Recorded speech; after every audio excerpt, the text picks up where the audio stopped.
গুম হওয়া বিএনপির নেতা এম ইলিয়াস আলীকে উদ্ধার করায় প্রশংসায় বাঁচছেন সেনাপ্রধান। তবে ওনার জিপ কেটে দেওয়ায় তিনি কিছু বলতে পারছেন না। প্রমাণ সহকারে জানতে পুরো ভিডিওটি দেখুন। আসসালামু আলাইকুম দর্শক শ্রোতা, আজকের ভিডিওটি দেখলে আপনারা সত্যি অবাক হয়ে যাবেন। সবগুলো বিষয় আজকে আপনাদেরকে প্রমাণ সহকারে দেখাবো, তাই এই ভিডিওটি আপনাদের জন্য অত্যন্ত গুরুত্বপূর্ণ। তো কথা আর বাড়াবো না, ভিডিওতে চলে যাব। তার আগে আপনাদের কাছে আমার ছোট্ট একটি রিকোয়েস্ট, আপনি যদি আমার চ্যানেলে নতুন দর্শক হয়ে থাকেন তাহলে অবশ্যই চ্যানেলটি সাবস্ক্রাইব করে পাশে থাকা বেল আইকনটি বাজিয়ে দিতে ভুলবেন না। আর যারা অলরেডি আমার চ্যানেলটি সাবস্ক্রাইব করেছেন তাদেরকে জানাই অসংখ্য ধন্যবাদ। তো দর্শক শ্রোতা, চলুন ভিডিওটি শুরু করা যাক। আজকে আপনাদেরকে পর্যায়ক্রমে দুটি ভিডিও ফুটেজ দেখাবো। চলুন শুরুতে একটি ভিডিও ফুটেজ দেখে আসি। এবং আমার সামনে উপস্থিত বিশেষ করে গুম, খুন, বিভিন্নভাবে নির্যাতিত ব্যক্তি এবং পরিবারের উপস্থিত সদস্যবৃন্দ, আসসালামু আলাইকুম। আজকে আমরা এমন কতগুলো মানুষ অথবা এমন কতগুলো মানুষের পরিবারের সদস্যদেরকে নিয়ে একটি অনুষ্ঠান করছি, যাদের ত্যাগ, আত্মত্যাগের কারণ হচ্ছে আমাদের এই আজকের মুক্ত বাংলাদেশ। বিগত 16-17 বছর যেই পরিবারগুলো বিভিন্নভাবে আত্মত্যাগ করেছেন, বিভিন্ন সদস্য নির্যাতিত হয়েছেন বা সদস্যদেরকে হারিয়েছেন। এখানে উপস্থিত এমনও ব্যক্তি আছেন যারা নিজেরা পর্যন্ত নির্যাতিত হয়েছেন, গুমের শিকার হয়েছেন। এই মানুষগুলোর আত্মত্যাগের কারণেই কিন্তু আজকের এই মুক্ত বাংলাদেশ, যেখানে কোটি কোটি মানুষ কম বেশি মুক্তভাবে শ্বাস নিতে পারছে। আজকে যেই পরিবারগুলো আপনারা আজকে উপস্থিত হয়েছেন, যাদেরকে আপনারা বিভিন্নভাবে হারিয়েছেন, হারানোর মূল কারণটি কি ছিল? কারণটি ছিল এই দেশের মানুষের রাজনৈতিক অধিকারকে প্রতিষ্ঠিত করা। এই দেশের মানুষের রাজনৈতিক অধিকারের পাশাপাশি অর্থনৈতিক অধিকারকেও প্রতিষ্ঠিত করা। সংক্ষেপে বললে মানুষের অধিকারকে প্রতিষ্ঠিত করা, যেটি ছিনিয়ে নেওয়া হয়েছিল। আজকে এখানে যারা উপস্থিত আছেন, যারা নিজেরা ভিকটিম, আমি একজনকে সরাসরি এখান থেকে দেখতে পাচ্ছি, ভিকটিম খোকন মঞ্চে বসে আছে। খোকনের মতন আরো অনেকেই সামনে উপস্থিত আছেন, হয়তো একই সাথে এরকম পরিবারগুলো উপস্থিত আছেন। একটি কথা আমি আমার পক্ষ থেকে কখনো বলিনি, আজকে এখানে আমি কথাটি উপস্থাপন করতে চাচ্ছি। যারা এখানে গুমের শিকার হয়েছিলেন, ব্যক্তি বা পরিবারের সদস্য যারা আছেন, আপনাদের সাথে সবসময় আমি একত্ব প্রকাশ করি, কারণ আমি কিন্তু আপনাদেরই, আমি এবং আমার ভাই, যে ছোট ভাইটিকে আমি হারিয়েছি, আমরা উভয় ভাই কিন্তু আপনাদেরই অংশ, যারা গুম হয়েছেন, গুমের নির্যাতিত হয়েছেন, গুমের শিকার হয়েছেন। কিছুদিন আগে আমি হুম্মম কাদেরের সাথে কথা বলছিলাম, ও এসেছিল আমার সাথে একটি বিষয় আলাপ করার জন্য। আমরা কয়েকদিন আগে দেখেছি যে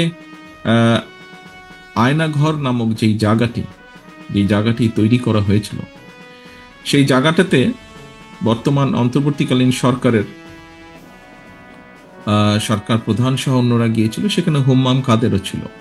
সেখান থেকে আসার পরে হুম্মাম আমাকে কিছু বিষয় বলছিল।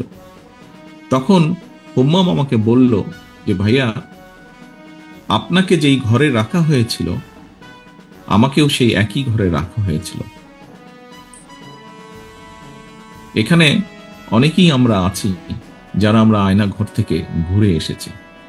অনেকেই আমরা আছি যারা আমরা আয়না ঘরে অত্যাচারিত হয়েছে। এখানে অনেকেই আছেন যাদের স্বজনেরা আয়না ঘরে গিয়েছেন, আয়না ঘরে অত্যাচারিত হয়েছেন।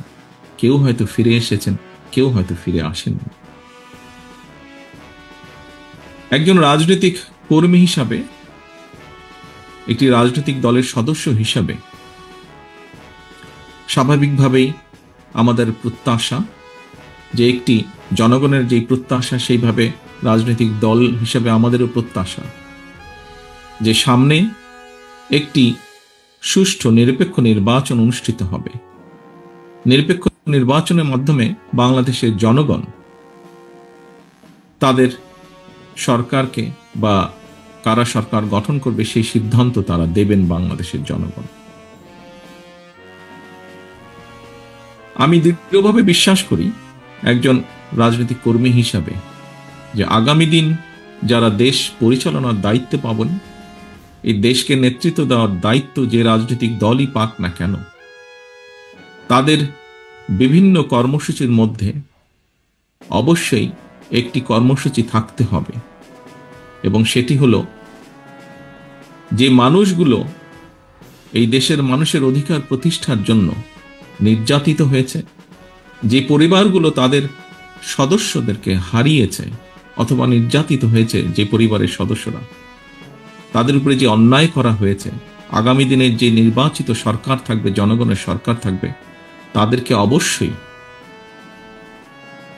এই অন্যায়ের যে হয়েছে সেই অন্যায়ের বিচারগুলো করতে হবে।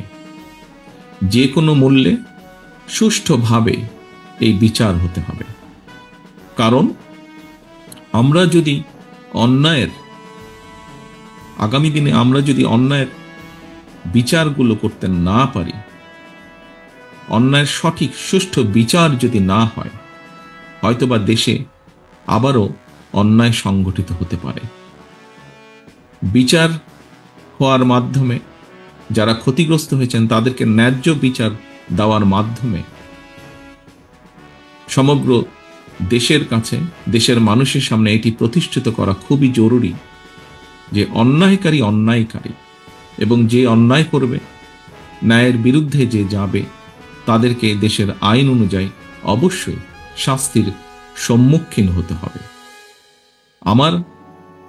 আমাদের দলের অবস্থান থেকে আমরা পরিষ্কারভাবে এটি বলতে পারি যে বিএনপি বাংলাদেশ জাতীয়তাবাদী দল, তাকে যদি বাংলাদেশের মানুষ আগামী দিনে সুযোগ দেয় দেশ পরিচালনার, তাহলে অবশ্যই বিএনপির যেরকম রাজনৈতিক কর্মসূচিগুলো আছে সেই কর্মসূচিগুলোর পাশাপাশি অবশ্যই আমাদের সর্বোচ্চ চেষ্টা থাকবে যে বিগত স্বৈরাচার বিরোধী আন্দোলনে যারা ক্ষতিগ্রস্ত হয়েছেন, বিভিন্নভাবে নির্যাতিত হয়েছেন, একই সাথে জুলাই আগস্ট মাসে যারা ক্ষতিগ্রস্ত হয়েছেন, নির্যাতিত হয়েছেন, যারা শহীদ হয়েছেন, সেই বিভিন্নভাবে যাদেরকে হত্যা করা হয়েছে, সেই হত্যাগুলোরও বিচার অবশ্যই ইনশাআল্লাহ আমরা করব।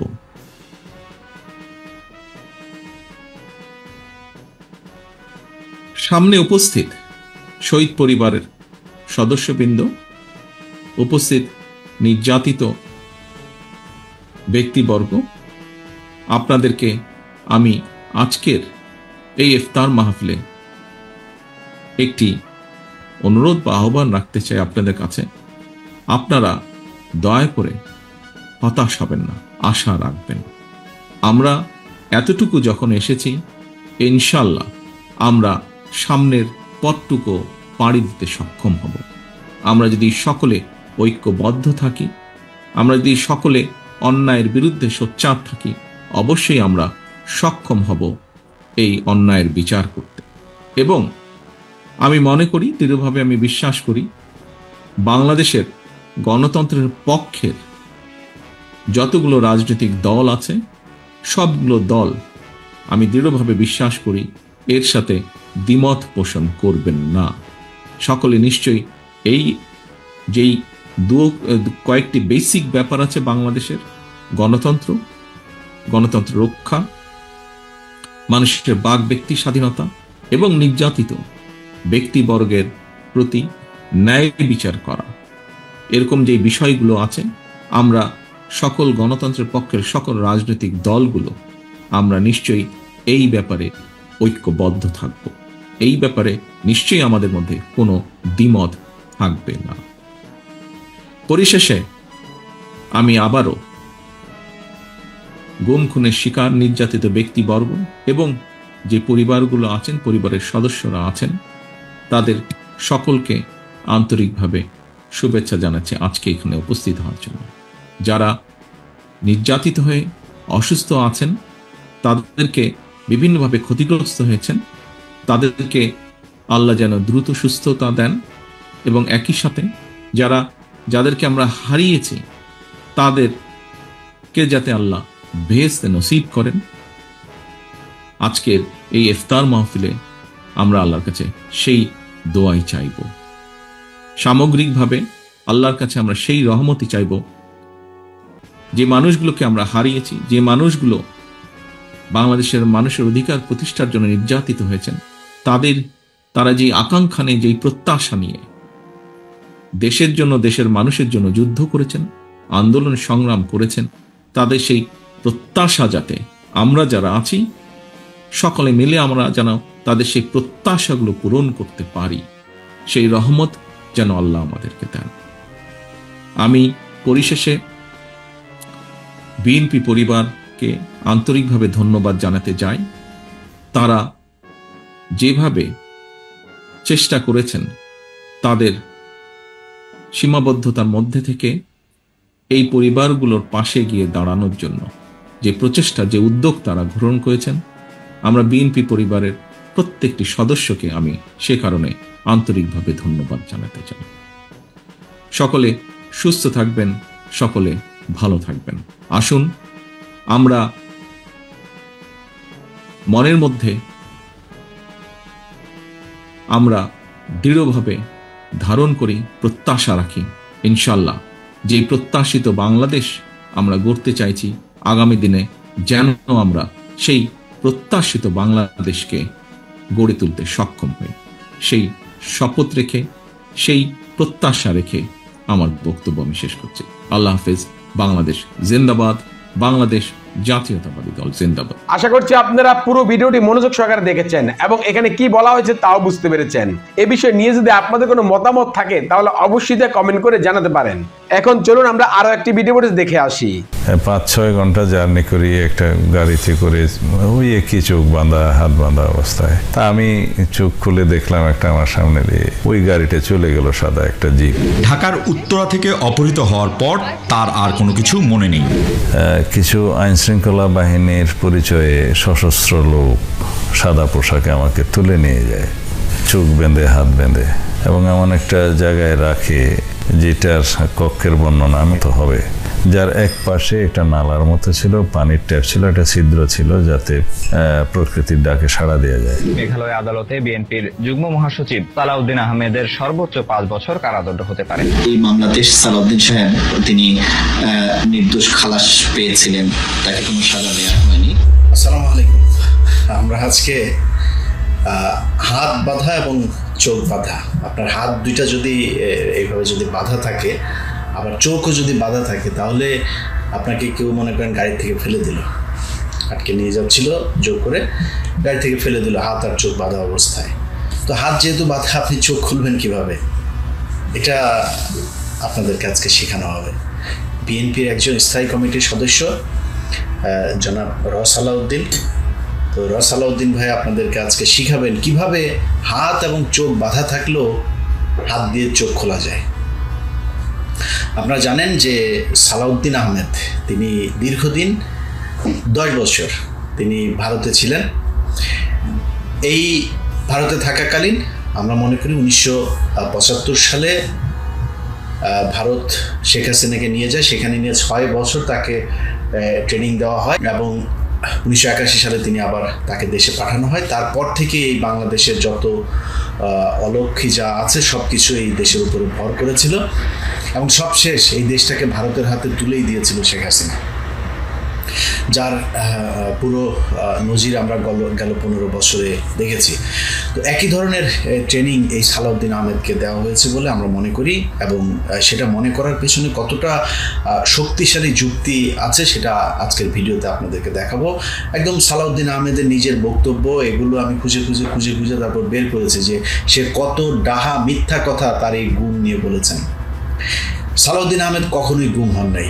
সালাউদ্দিন আহমেদ ভারতের রাষ্ট্রীয় অতিথি হিসেবে সেই দেশে গিয়েছিলেন, সেই দেশে তাকে 10 বছর ট্রেনিং দেওয়া হয়েছে, এবং এই যে আজকে যেই বাংলাদেশে রয়ের যেই ক্রাইসিস, তাদের যেই একটা ভ্যাকিউম তৈরি হয়েছে, তাদের পক্ষে আওয়ামী লীগের লোকজন তো আর এখন নাই, তো নতুন করে কারা কাজ করবে, এই কাজ করার লোক হিসেবে তাকে যাতে নিয়োজিত করানো যায় সেই কারণেই তারা তাকে 10 বছর রেখেছিলেন এবং সেখানে তিনি ট্রেন্ড আপ হয়েছেন।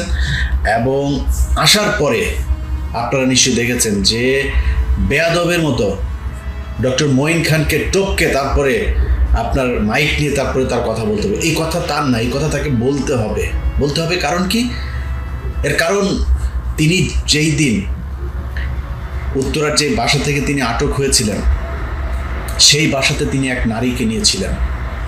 এবং ওই নারী সহ এই আইনশৃঙ্খলা বাহিনী তাকে ধরার পরে হতে পারে আমাকে যিনি এই বিষয়টা বলেছেন তিনি যেহেতু নিশ্চিত করেন নাই, বাট হতে পারে সেই মেয়েই হয়তো তাদের ট্র্যাপ, সেই মেয়েকে দিয়ে তার অবস্থান নিশ্চিত করা হয়েছে এবং সেখান থেকে তাকে ধরা হয়েছে। ধরার পরে সেগুলো ভিডিও করা হয়েছে এবং এখন সালাউদ্দিন যা বলছেন সব কিছু তাদের শিখিয়ে দেওয়া, এটার বাইরে তার যাওয়ার কোনো সুযোগ নাই, কারণ তাদের কাছে সেই মেয়ের তার সাথে সব ভিডিও টিডিও সব কিছু তাদের হাতে আছে, সে চাইলেও এখান থেকে বের হইতে পারবে না। আচ্ছা, এখন এটা আপনাদের সামনে আমার কোনো প্রমাণ নেই, আপনাদের বিশ্বাস করারও দরকার নাই, এটা আমার আলোচনার বিষয় না। আজকে আলোচনার বিষয় হচ্ছে সালাউদ্দিন আহমেদ যে গুম হন নাই সেটার প্রমাণ সালাউদ্দিন আহমেদ নিজে বলবে আপনাদেরকে আজকে। আচ্ছা, সালাউদ্দিন আহমেদ প্রথমে এটা নিয়ে কোনো দ্বিমত নাই, আইনশৃঙ্খলা বাহিনী বলেন যারাই তাকে তুলে নিয়ে গেছে, তার পরিবার, তিনি, গণমাধ্যম, সব জায়গাতে আমরা একটা জিনিস শুনেছি, তিনি উত্তরের একটা বাসা থেকে আটক হয়েছিলেন। কারা আটক করেছে সালাউদ্দিন আহমেদকে? তারা কি কোনো কথা বলেছিল আপনার সঙ্গে নিয়ে আসার সময় গাড়িতে করে? এগুলো আমার সব চোখ কান বন্ধ ছিল, আমি জানি না। আচ্ছা, এটা খুবই যৌক্তিক একটা বিষয় যে ওনার যেহেতু চোখ হাত পা সব বাধা ছিল, যে কারণে উনি দেখেন নাই যে কারা তুলে নিয়ে গিয়েছিল, যেহেতু তারা পরিচয় দেন নাই। এবার চলেন আমরা গণমাধ্যম ওই সময় কি বলেছিল। তার পরিবারের বরাত দিয়ে গণমাধ্যমকে জানানো হয়েছিল যে তাকে ডিবি পরিচয় দিয়ে ডিবির লোকজন তুলে নিয়ে গিয়েছে। শুনি আমরা সেই নিউজের ক্লিপটা। 2015 সালের 10ই মার্চ উত্তরার এক আত্মীয়র বাসায় অবস্থান করার সময় ডিবি পরিচয়ে সালাউদ্দিন আহমেদকে তুলে নেয়ার অভিযোগ করেছিলেন তার পরিবার। ওই বছরের মে মাসে ভারতের মেঘালয়ের শ্রীলং থেকে স্থানীয় পুলিশ সালাউদ্দিন আহমেদকে উদ্ধার করে। আচ্ছা, এখন ধরেন সালাউদ্দিন আহমেদ যেদিন ধরা পড়েন, ওই ধরা পড়ার পর থেকে আজকে পর্যন্ত, একদম যখন আপনি ভিডিও দেখছেন ততদিন পর্যন্ত বাংলাদেশের কোনো সংস্থা কিন্তু এখন পর্যন্ত স্বীকার করে নাই যে কারা নিয়ে গিয়েছে। বাট তিনি ভারতে গিয়েছেন, ভারতে তাকে ফেলে দিয়ে আসা হয়েছে শিলংয়ে। সো আমরা, এটা তো খুবই স্বাভাবিক যে ভারতীয় বাহিনী এটার সাথে জড়িত ছিল, কিন্তু বাংলাদেশের কোনো সংস্থা কিন্তু দেখা করেন নাই। তার মানে সালাউদ্দিন আহমেদ তাকে ধরার আগেই সালাউদ্দিন আহমেদ জানতেন যে তাকে ডিবি পরিচয় ধরা হয়েছে, কারণ সালাউদ্দিন আহমেদকে নিয়ে যাওয়ার পরে তো আর কেউ স্বীকার করে নাই। সো তার পরিবার জানলো কোথেকে? তার মানে তার পরিবার ওই ধরার সময় তারা পরিচয় দিয়েছিল যে আমরা ডিবি থেকে এসেছি। সালাউদ্দিন আহমেদ বলেছেন তিনি, তার চোখ কান খোলা ছিল, বাধা ছিল, তিনি দেখেন নাই কারা ধরে নিয়ে গেছেন। আপনাকে তো বাড়িতে থাকতেই তারা পরিচয় দিয়েছে ডিবি, তিনি সেটা অস্বীকার করেছেন। কেন অস্বীকার করেছেন? আরও কত কিছু অস্বীকার করেছেন, সেটা ভিডিওতে দেখবেন। আমরা যারাই আটক করুক এখান থেকে নিয়ে গেল, নিয়ে যাওয়ার পরে কি হয়েছে সালাউদ্দিন আহমেদকে একটা ভিডিওতে এক সাংবাদিক জিজ্ঞেস করেছিলেন, এরপরে কি হলো, সালাউদ্দিন আহমেদ কি বলে শোনেন। ভারতে যাওয়ার বৈধ কোনো কাগজ দেখাতে পারেনি বিএনপির এই নেতা। পুলিশকে জানান ঢাকার উত্তরা থেকে অপহৃত হওয়ার পর তার আর কোনো কিছু মনে নেই।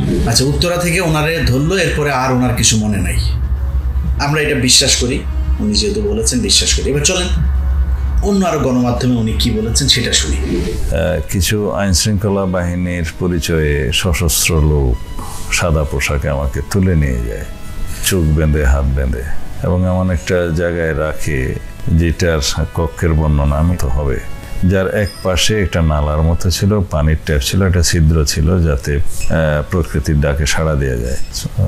রুফে একটা হাই পাওয়ার ভাল্ব, লোহার দরজা, নিচে খাদ্যদ্রব্য দেওয়ার জন্য একটা জায়গা, একটা ফাঁকা ছিল। আচ্ছা দেখেন, কিছুক্ষণ আগে সে বললো সে কিছুই জানে না, কিছুই মনে নাই, উত্তরা থেকে ধরার পর আর কিছুই তার মনে নাই, বলতে পারবে না। আবার এদের কাছে বলছে যে তাকে কিভাবে কত ঘন্টা চালিয়ে গাড়ি চালিয়ে নিয়ে গেল সব তিনি জানেন। এই জায়গাতেও সমস্যা আছে। ধরেন আপনি যদি, যখন একদম ট্রাফিক নাই, তাকে মেঘালয় রাজ্যের রাজধানী শিলংয়ে পাওয়া গেল, তো বাংলাদেশ তারা তো হেলিকপ্টারে নিয়ে যাওয়া হয়নি, গাড়িতে বাই রোডেই তাকে নিয়ে যাওয়া হয়েছে, নিজস্ব গাড়িতে, একদম যখন ট্রাফিক না থাকে ওই সময় যদি নিয়ে যাওয়া হয়, ঢাকা থেকে তার যেহেতু পরিবার বলেছে ডিবি ধরেছেন, ঢাকায় ছিলেন, ঢাকা থেকে যদি আপনি সিলেট সীমান্ত পর্যন্ত যান তাহলে আপনার কয় ঘন্টা, 3 ঘন্টা 4 ঘন্টায় আপনার যাওয়া সম্ভব। তারপরে এটা আমরা খুবই বড় বিষয় নিয়ে আলোচনা করার, আমরা এইটুকু মেনে নিলাম, নিয়ে যাওয়া হলো। মূল খেলা হচ্ছে নিয়ে যাওয়ার পরে তাকে ভারতে তিনাকে নিয়ে যাওয়া হলো, তিনি সীমান্তের ওই পার থেকে গাড়ি একটা ওই পারে আবার রেডি, ওই পারের থেকে নিয়ে গেল, নিয়ে যাওয়ার পরে তাকে ফেললো। তারপরে কি হলো? শিলং এর একটা জায়গা, চোখের কাপড় খুলে দেখলাম একটা সাদা জিপ গাড়ি চলে যাচ্ছে। কথাবার্তা শোনা হয়তো আমাকে মনে করলাম আমি মানসিক ভারসাম্যহীন, আমার কথা হয়তো তাদের বিশ্বাস হয় না, আমার পরিচয় তারা হয়তো বিশ্বাস করতে চায়নি জামা কাপড় দেখে, আমার অবস্থা দেখে। তখন তারা আমাকে একটা মানসিক হাসপাতালে নিয়ে গেল।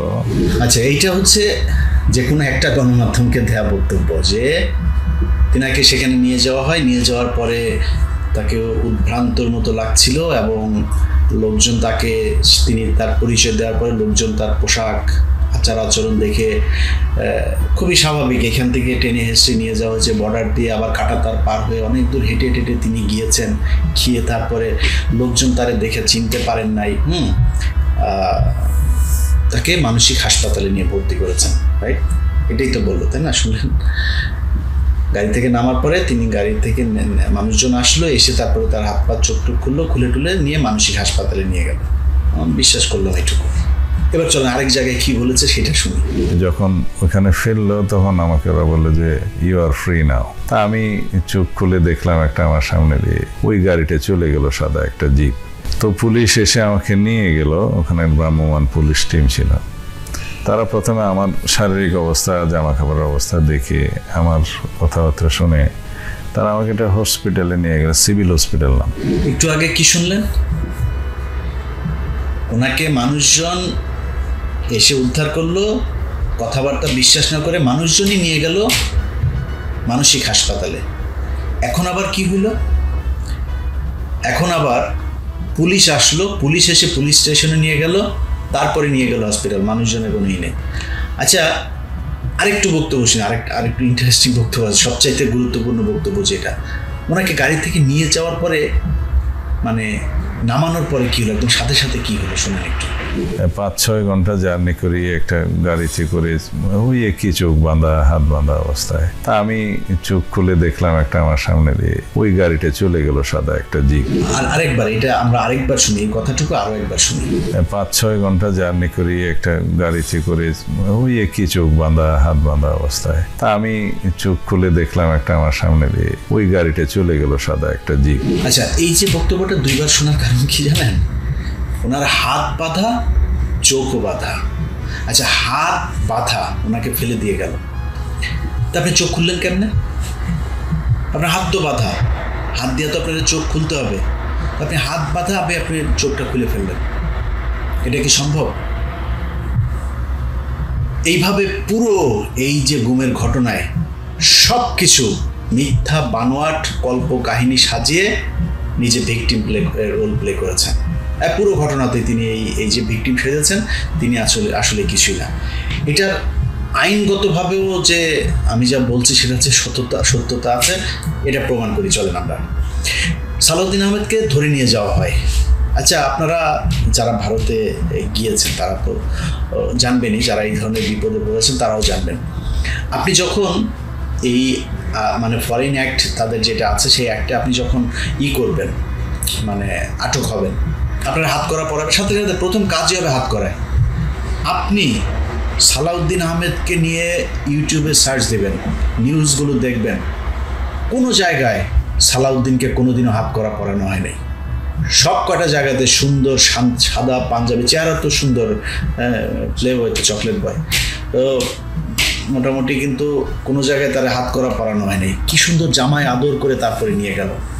আচ্ছা, আমরা বিভিন্ন গণমাধ্যমে খালি শুনলাম যে সালাউদ্দিন আহমেদের বিচার চলছে, ট্রায়াল চলছে, পরে কি হবে। তারপরে কি হইল? মানে সালাউদ্দিন আহমেদ ভিসা নিয়ে যান নাই, পাসপোর্ট নিয়ে যান নাই সাথে করে, তিনারে জোর করে ডিবি ধরে বা বাংলাদেশের র্যাব বা কোনো একটা সংস্থা ধরে ওই দেশে পাঠাই দিলেন, তিনি ওইখানে পড়ে থাকলেন, কোনো কিছু তো নাই। তাহলে এটা তো অপরাধ। সে অপরাধের জন্য আপনার একদিনও জেল হবে না। সালাউদ্দিন আহমেদের কি কিছু হয়েছিল? শুনেন, আমরা শুনি যে কি হয়েছিল তার। অবশেষে শুক্রবার বিএনপির এই নেতাকে নির্দোষ ঘোষণা করে মামলা থেকে বেকসুর খালাস দেন শিলং আদালত। আচ্ছা, সালাউদ্দিন আহমেদ বেকসুর এই যে খালাস পেয়ে গেল, কেন পেয়ে গেল, কিভাবে পেয়ে গেল? আমার এক ছোট ভাই, আমাদের এক সাংবাদিক, ওর নাম হচ্ছে আহাদ। তো আহাদ সময় টেলিভিশনে কাজ করতো এক সময়, এখনও এখানে থাকে। তো ও আমাকে বললো যে ভাই এই ব্যাপার, আমি সেখানে গিয়েছিলাম। আমি ওর আইনজীবীর কাছে যখন সাক্ষাৎকার নিলাম, ওর আইনজীবী বললো যে এইখানে এই মামলায় 3 থেকে 5 বছরের নিচে সাজা হবে না, এটা ওকে খাটতেই হবে, আমাদের এখানে কিছুই করণীয় নাই। যেহেতু উনি ইমিগ্রেশন পার হন নাই, সো এটা অপরাধ, এখানে কোনো কিছু করণীয় নাই। কিন্তু সময় টিভি সেই নিউজটাও আছে, আমরা একটু নিউজটা শুনি। ভারতে অনুপ্রবেশের অভিযোগে ফরেনার্স অ্যাক্ট 1946-এর 14 ধারা অনুযায়ী মেঘালয় আদালতে বিএনপির যুগ্ম মহাসচিব সালাউদ্দিন আহমেদের সর্বোচ্চ 5 বছর কারাদণ্ড হতে পারে। ভারতে অনুপ্রবেশের দায়ে ফরেনার্স অ্যাক্ট 1946-এর 14 ধারা অনুযায়ী সর্বোচ্চ 5 বছরের শাস্তির বিধান রয়েছে বলে জানান রাষ্ট্রপক্ষের কৌশলী। আমি বিং পাবলিক প্রসিকিউটর, আমার আর্গুমেন্ট আমি চাইবো যে 5 বছর ম্যাক্সিমাম। আচ্ছা, এই সংবাদ সংগ্রহ করতে ভারতে গিয়েছিলেন আহাদ, এবং আহাদ সেখানে সালাউদ্দিন সাহেব কোন বাসায় ছিল, সেই বাসার ধরনটাও, সেই বাসাতে গিয়েছিল, সেই বাসায় গিয়ে সেই বাসার পরিবেশ কেমন সেটাও সে দেখে এসছে। আমরা আহাদের কাছ থেকে একটু শুনি যে ঘটনা কি ঘটেছিল। আমার যতটুকু মনে পড়ছে 2016 সালের মার্চের শুরুর দিকে আমি গিয়েছিলাম ভারতের শিলংয়ে সালাউদ্দিন সাহেবের একটা ইন্টারভিউ নিতে এবং তার মামলার কি পর্যায়ে রয়েছে সেই বিষয়ে জানতে। সেখানে গিয়ে টাইমস অফ ইন্ডিয়ায় একজন সাংবাদিক কাজ করেন আমার বন্ধু, তার সহায়তায় সালাউদ্দিন সাহেবের বাড়িতে গেলাম, যে বাড়িতে তিনি থাকেন। সেই বাড়িতে গিয়ে অসাধারণ একটি বাড়ি, যেটা বাংলো বাড়ি। আমি আমেরিকায় আসার আগে এত সুন্দর আমি বাড়ি দেখিনি। সেই বাড়িতে তিনি থাকতেন, কিন্তু সেই বাড়িতে গিয়ে আমি তাকে পাইনি। আমি যতটুকু মনে পড়ছে 12টা বা 1টার দিকে গিয়েছিলাম। তারপরে তাকে না পেয়ে আমরা আদালতে গিয়ে তার মামলার সরকারি কৌশলী যিনি রয়েছেন তার ইন্টারভিউ নেই, এবং সরকারি আইনজীবী তিনি আমাদেরকে বলেছিলেন যেহেতু সালাউদ্দিন সাহেব ভারতে বিনা পাসপোর্টে তিনি অনুপ্রবেশ করেছেন, বিনা ভিসায় অনুপ্রবেশ করেছেন, সে কারণে অবৈধ অনুপ্রবেশের দায়ে তার সাজা হতে পারে সেই দেশে, এবং ভারতের আইন অনুযায়ী তার 3 থেকে 5 বছরের সাজা হতে পারে। আহাদ যখন আইনজীবীর সাথে কথা বলে, সেই আইনজীবীও কিন্তু তাকে বলেছিল সাজা হবে। এটাতে সে খুবই সারপ্রাইজ হয়েছে যে এই মামলায় তারপরে সাজা হলো না কেন, সেটা জানে না। আহাদের কাছ থেকে শুনি আমরা। তারপরে আমরা যেটা দেখলাম, যখন এই মামলার রায় হলো তখন এই মামলাতে সালাউদ্দিন সাহেব তিনি নির্দোষ খালাস পেয়েছিলেন, তাকে কোনো সাজা দেওয়া হয়নি। তারপরে আমরা দেখেছি এটা যখন উচ্চ আদালতে এই মামলা যায়, সেই উচ্চ আদালতেও সালাউদ্দিন সাহেব এই মামলার রায় তার পক্ষে ছিল। এই হচ্ছে অবস্থা। তারপরেও তার কোনো খুশি হয় নাই, আইনজীবী নিজেও জানেন না কেমনে হইল কি হইল। রাজকীয় জায়গায় তিনি থাকতেন, তো তিনার বেকসুর খালাস হয়ে গেল। আচ্ছা, খালাস যখন হইল, খালাস হওয়ার পরে কি হবে?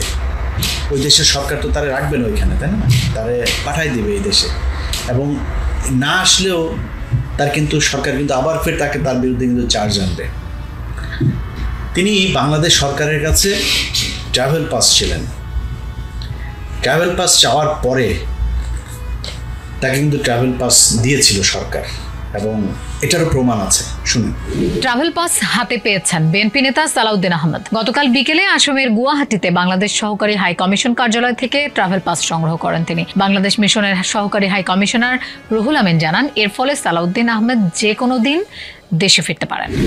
আচ্ছা, সালাউদ্দিন আহমেদের দেশে ফিরতে কোনো বাধা নাই। ট্রাভেল পাস পেয়েছেন, ট্রাভেল পাস তিনি হাতেও নিয়েছেন। বাংলাদেশের সাংবাদিকরা তার কাছে গিয়েছে, জিজ্ঞেস করেছে যে ভাই দেশে কবে যাবেন।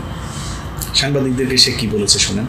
বন্দি দশা থেকে মুক্ত হয়েও দেশে ফিরতে পারেননি 9 বছর। এই জীবনকে আয়না ঘরের চেয়েও ভয়ঙ্কর বললেন সালাউদ্দিন। আচ্ছা, বাংলাদেশের সাংবাদিকদের কাছে তিনি বলেছেন যে আমি দ্রুত দেশে ফিরতে চাই, আমি দেশে যাওয়ার জন্য উদ্গ্রীব হয়ে আছি, এই সেই নানান কথাবার্তা বলেছেন।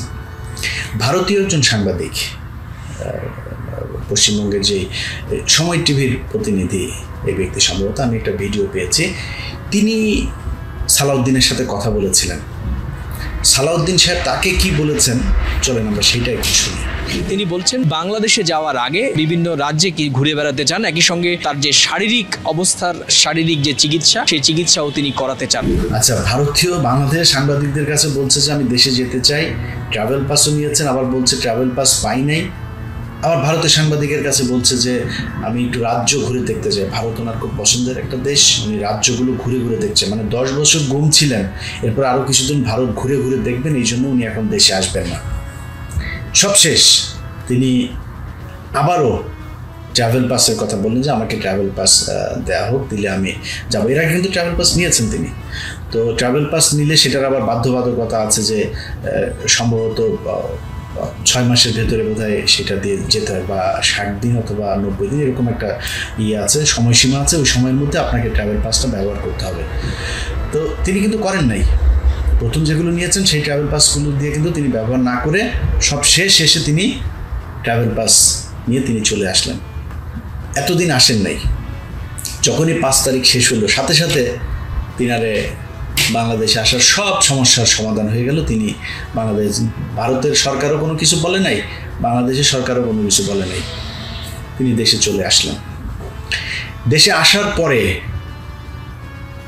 তিনি কি করেছেন?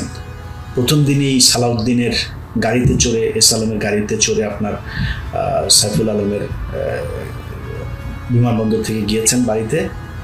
এরপরে তাকে শোকজ করা হলো। শোকজ করার পরে তিনি বললেন তিনি জানেন না, কিছু বুঝেন না ভাই, ওনারা যে আনতে গিয়েছে সে একটা গাড়িতে উঠেছেন, মানে ওনাকে কেউ একজন বলেছে আর চট করে উনি ওই গাড়িতে উঠে বসে পড়লেন, উনি কিচ্ছু জানেন না। এই বক্তব্য আপনারা দেখেছেন তিনার ব্যাপারে।